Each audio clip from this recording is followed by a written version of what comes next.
এক কাক তার জীবন নিয়ে খুব দুঃখী ছিল। গাছের ডালে বসে সে কান্না করছিল।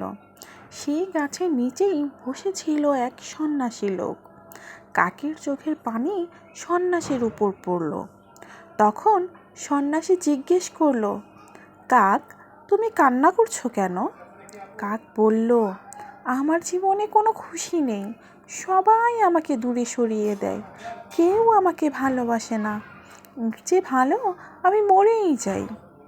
সন্ন্যাসীর মনে দয়া হলো, আর সন্ন্যাসী বলল, সব পরিস্থিতিতেই খুশি হওয়া উচিত। তুমি আমার কথা এখন বুঝবে না, বলো তুমি কি হতে চাও? কাক বলল, আমাকে হাঁস বানিয়ে দিন। সন্ন্যাসী বলল, ঠিক আছে, কিন্তু প্রথমে তুমি হাঁসের কাছে যাও আর হাঁসকে জিজ্ঞেস করো, হাঁস খুশি তো? হাঁস বলল, আমি খুশি না, আমার কাছে কোনো রং নেই। টিয়া পাখি সবচেয়ে বেশি খুশি হবে। তারপর কাক টিয়ার কাছে গেল। টিয়া বলল, আমি খুশি না, মানুষ আমাকে খাঁচায় বন্দি করে রাখে।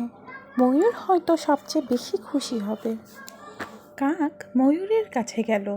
ময়ূর খাঁচায় বন্দি ছিল। ময়ূর বলল, আমার এই সৌন্দর্যের কারণেই আমি খাঁচায় বন্দি। মানুষ আমার পাখা ভাঙে, আমার খুব কষ্ট হয়। আমি ভাবি, যদি আমি কাক হতাম, কেউ আমাকে হয়রানি করতো না, আমি স্বাধীন হতাম। এটা শুনে কাক আবার সন্ন্যাসীর কাছে এসে বলে, আমি এখন আপনার কথা বুঝতে পেরেছি। আমি আমাকে নিয়েই খুশি, আমি অন্য কিছু হতে চাই না। এই গল্প থেকে আমরা বুঝলাম, আমাদের কাছে যা আছে তা নিয়েই আমরা সন্তুষ্ট থাকব এবং খুশি থাকব। ধন্যবাদ সবাইকে।